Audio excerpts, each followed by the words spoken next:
Si Juan Ponce Enrile, na kilala rin bilang JPE o Manong Johnny, ay isa sa mga pinakamatagal at pinaka-impluensyal na politiko sa kasaysayan ng Pilipinas.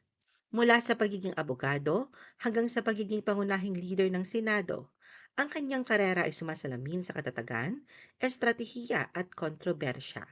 The Philippine Showbiz List presents ang mahabang buhay ni Juan Ponce Enrile Part 1. Childhood Days. Ang prominent politician and lawyer na si Juan Ponce Enrile Sr.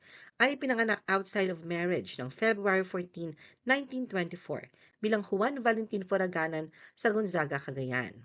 Siya ay bininyagan sa Aglipayan Church at pinangalan ng Juanito Foraganan.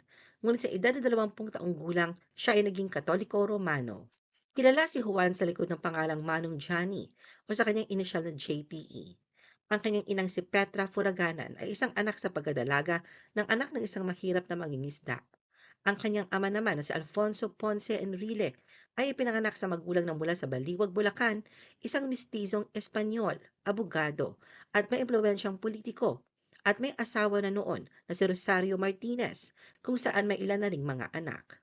Sa panahong yon, si Alfonso ay nagsisilbing kinatawan ng unang distrito ng Cagayan. Ang lolo naman ni Juan na si Damaso Ponce ay first cousin ni Mariano Ponce ng La Solidaridad, ang propaganda arm ng Rebolusyong Pilipino noong 1896. Sa kanyang murang edad, nagtaka si Juan kung bakit iba ang kanyang anyo kumpara sa kanyang mga kapatid sa ama na may ibang apelido. Bagamat madalas tuksuhin bilang bastardo at lumaking hindi nakikilala ang ama, hindi ito ang pinakamalaking alalahanin ng batang si Juan. Sa isang panayam, inamin niya na talagang mahirap ang buhay nila noon. Ang kanilang bahay ay may iisang silid lamang. Natutulog silang lahat sa sahig kasama ang kanyang ina, amain at mga kapatid sa ina. Ang bahay nila nakatayo sa tukod at may silong sa ilalim. Ikinuwento ni Juan na tuwing malamig na panahon, dulot ng amihan, gumagawa sila ng apoy sa ilalim ng bahay upang magpainit. Mayroon din silang pagkakataong magsaka ng lupa at magtanim o mag-ani ng palay kapalit ng bayad. Ngunit ang pangunahing kabuhayan nila ay pangingisda. Bata pa lamang ay sanay na siyang mangisda sa ilog man o sa dagat na natutunan niya sa kanyang stepfather na isang mangingisda na hindi kailanman nakapasok sa paaralan. Ibinahagi rin ni Juan na marami siyang mga kapatid sa ama kung saan ay 17 sa kabuuan. Kabilang nga rito ang stage actress na si Armida Sigion Reyna. Biro niya, babaero ang kanyang ama at inilarawan itong gwapo at may maayos na tindig. Samantala ang ina ni Juan ay nagkaroon din ng 7 anak, ngunit siya lamang ang bunga ng maikling pag-iibigan ni na Petra at Alfonso. Ayon sa kanya, ayaw siyang pagsabihan ng ina tungkol sa kanyang ama marahil dahil sa kahihiyan ng pagkasilang niya sa labas ng kasal. Ngunit nang tanungin niya ang ina kung bakit siya tinatawag ng mga kaklase niyang bastardo, doon lamang daw ito umamin tungkol sa pagkakakinanlan ng ama. Ibinigay ng kanyang ina ang tanging larawan na mayroon siya ng kanyang ama, ngunit hindi tunay na litrato, kundi isang campaign photo na ipinamimigay ng mga kandidato noon. Sa kanyang pagbabalik-tanaw, sinabi ni Juan na napakalaki ng kanilang pamilya, isang patunay sa magulo ngunit makulay na pinagmulan ng kanyang buhay. Tunay na si Juan Ponce Enrile ay kilala bilang isa sa mga pinakamatalinong abogado at politiko sa Pilipinas. Ngunit bago niya makamit ang tagumpay na yon, dumaan siya sa matinding hirap at pagsubok. Ayon sa kanya, walang paaralan sa kanilang baryo noon. Nasa mga bayan lamang ang mga eskwelahan, kaya ang mga batang gustong mag-aral ay kailangang maglayag sa bangka upang makarating doon. Isang araw, dinala siya ng kanyang lolo mula Butolan, Zambales, sakay ng bangka patungo sa bayan. Pagdating nila, iniwan siya sa isang guro na pinsan ng kanyang ina. Bilang kapalit ng pagtira sa bahay nito, ginawa siyang kasambahay at sa ganoong paraan siya nakapag-aral. Araw-araw, naglalakad siya ng kalahating araw papunta sa paaralan, dumaraan sa mabato, bulubundukin at baybaying daan. Wala siyang sapatos at tulad ng ibang bata noon, nakayapak lamang at walang sasakyan, maliban na lang kung may kalabaw o kabayo na pwedeng sakyan. Nang siya ay nasa ika-4 na baitang, napansin ng mayor noon ang kanyang katalinuhan at pinag-aral siya mula ika-5 hanggang ika-7 baitang. Sa edad na 16, natapos niya ang elementarya. Pagkatapos nito, tinulungan siya ng mayor na makakuha ng scholarship sa Cagayan Valley Institute sa Apari, ngunit hindi naging madali ang kanyang buhay sa high school. Sa ikalawang taon ni Juan, inatake siya ng 4 na kabataang lalaki. matapos pagkamalang nanliligaw sa kaklase at muntik na siyang mapatay. Kalaunan, nalaman niyang ang mga umatake sa kanya ay mga anak ng mga kasapi ng Board of Trustees ng paaralan. Pagkatapos ng insidente, nagsampa si Juan ng kaso laban sa mga umatake, ngunit ang hukom sa munisipyo ay tinanggihan ang kaso dahil umano sa impluensya ng mga pamilya ng mga salarin at sa pagkakaroon nila ng magagaling na abogado sa bayan. Ang pinakamasakit ayon kay Juan ay ang pagpapalaya sa kanya ng paaralan sa halip na parusahan ang mga umatake.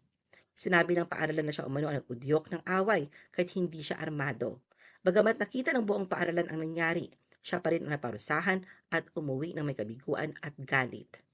Dahil sa karanasang ito, nangako daw siya sa kanyang sarili na kung magbibigyan ng pagkakataon sa buhay, magiging abogado siya upang ipaglaban ang katarungan. Matapos gumaling sa kanyang mga sugat, nagtrabaho si Juan bilang laborer. Kumikita lamang ng 75 centavos kada araw sa matinding paggawa sa konstruksyon ng kalsada mula Agosto hanggang Nobyembre 1941. Pagkatapos nito, naglakad siya pabalik sa Gonzaga, mga 40 kilometers, bago umabot sa Apari at bumalik. Ayon sa kanya, ang araw ng kanyang pagdating sa Gonzaga ay ang araw dumating ang Japanese Imperial Army doon. Nang salakayin ng mga Hapones ang kanyang bayan, sumali si Juan sa kilusang paglaban sa mga mananakop.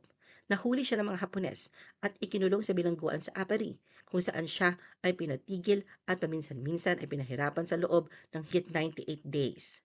Nakatakas lamang siya dumating ang mga Amerikano.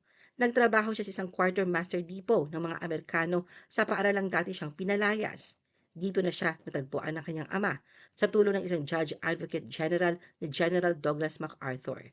Ito anya ang unang pagkakataon na nagkita sila ng ama.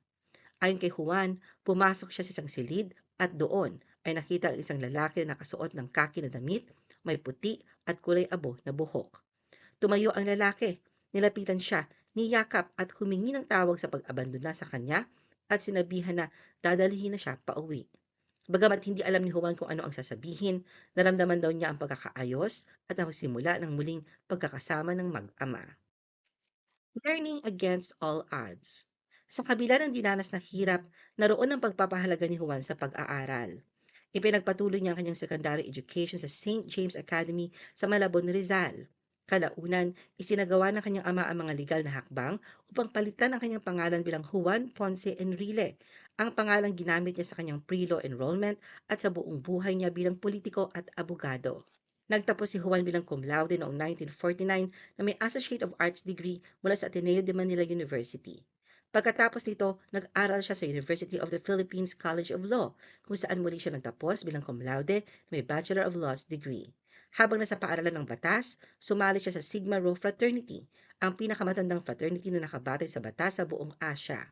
Kabilang sa mga kasamahan niya rito ang ilan sa mga magiging senador tulad ni na Franklin Drilon at ang mag-amang Edgardo Angara at Sani Angara, bukod sa marami pang iba.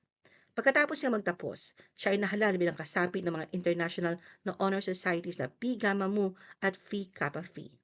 Noong 1953 bar examinations, nakakuha si Juan ng ika-11 na pwesto na may 91.72% na marka at perfectong score sa mercantile law.